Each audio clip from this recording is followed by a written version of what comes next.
All right, I'm gonna start with the fluid.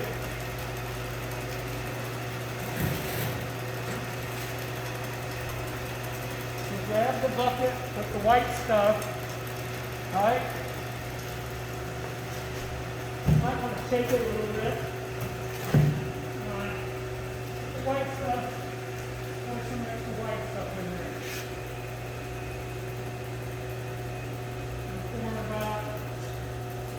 Oh, there. Now I got it coming out.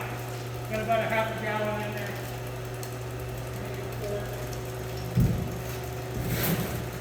Put the white stuff back. We don't need this much. This valve here regulates it, so you can turn it off. Where it's barely dripping out. Okay. Now I'm going to come down with this head real slow. You can come down fast up until you get to right there, then turn it down. So it's just very, you can barely see it moving. When you finish and there's a bunch of mess on the floor, I want you to mop it up. There's a mop around the corner.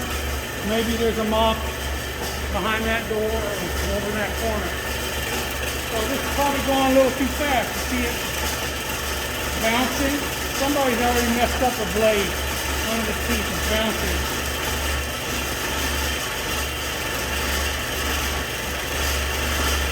Cut it down a little bit.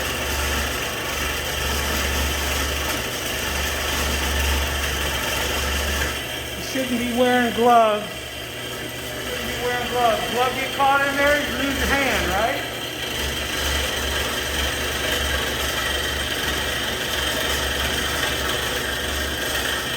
Doesn't take too long, so just be patient. TIG welding is about patience. Hand-eye coordination and patience. Takes a little bit to learn it, but once you learn it, you make big money.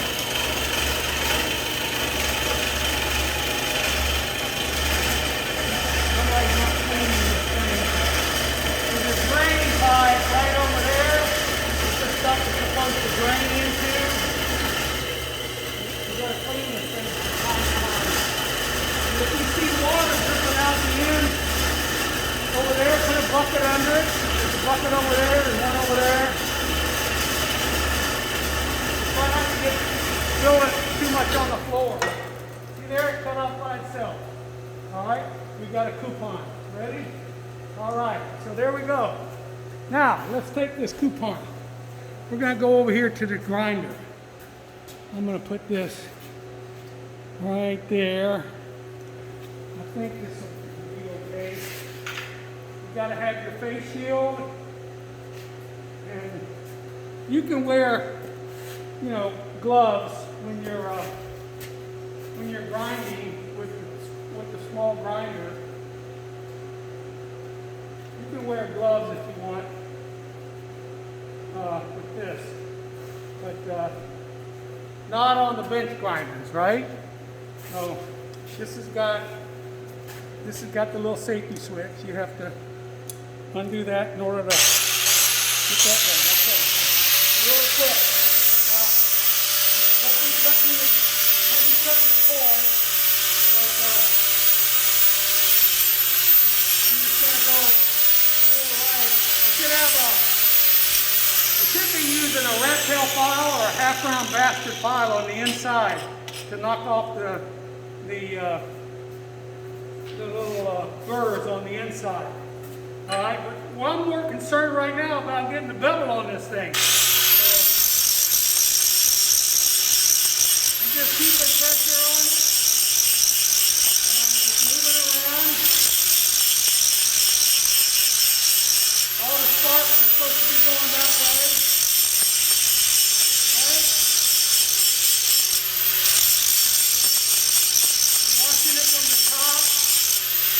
Keeping the angle the same. And I'm watching how much I'm taking off.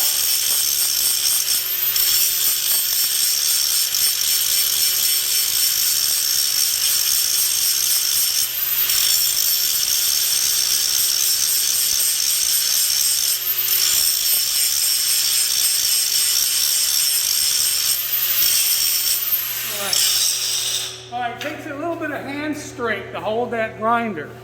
You got to have some strength. And then here, I'm just using this hand to twist it. But look at here. You see, let me see. You see what you got? You got about a 1/16 inch landing and a little teeny bevel with just that little bit of grinding. Now, with TIG welding, you probably want to have a feather edge. In other words, sharp, no landing. You can use a landing if you want. No, I mean, you should be able to do it both ways. Get accustomed to the way you like it. Whatever works best for you. Everybody has their own way of doing it. But you certainly do want square cut, right? And you want that landing, that bevel to be consistent. You don't want to be rolling. That's why you need some strength in this hand to hold that grinder at the same angle all the way down through there. Okay, so and then you want to make sure you get the burrs out of there with a file, a half-round bastard or a, and be careful, this stuff's sharp too, of getting your stick in your hand. So I'm going to go a little bit further down and I'll show you the results of that. Okay, if you were standing right here on top of it like I am, you'd be able to see what I'm doing. So you're over there. You just go a little bit further. Not hard. You just got to be able to hold this grinder.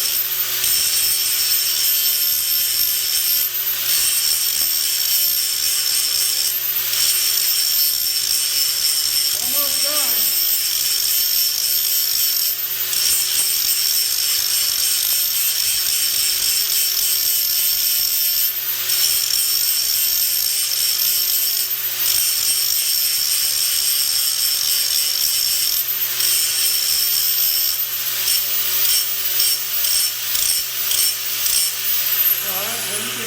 You can take off, if you want, you can grind off, you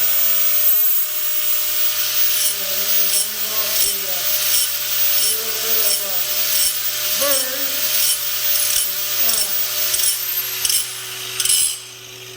Okay, so now, as you can see, I've got a feather edge.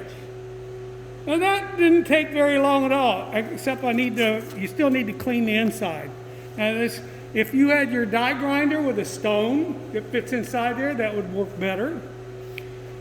But that's a pretty consistent bevel. I don't want to see you rolling a bevel. A lot of people are coming to me and they have this really roundy and they're not doing a good job on that. This is important. The fit up is real important. Let me do another one right quick, and then the next video in this series will be tacking it up. Okay, so I'm gonna make another one.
this.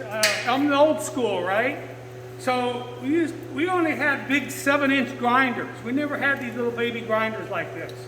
So you guys are real lucky to have this kind of equipment. It is a little fat, okay, and they may in the future come out with smaller ones. You can probably get a air grinder if you got air supply, which we do, it's hanging right there, okay? But they're a little bit lighter. They make a whiny noise, but okay. And the other thing is, what if this pipe was up in the rafters on horizontal and it went through the wall and you can't turn it? You have to learn how to cut this thing in position. Upside down, all, yeah, 1G, 2G, 5G, 6G, 9G, all those positions. You got to be able to cut that bevel on that tape. First of all, you got to be able to cut it square. What are you going to cut it with? Well, if it's stainless, you might use a plasma or a hacksaw, a portaband saw, all kind of stuff. You may use a cutoff wheel. I don't like cutoff wheels. They'll hurt you. Okay, so the next step in this thing is for me to get a file and get it in here. So let's go do that. I'm going to turn the camera off and we'll do the next series in the booth.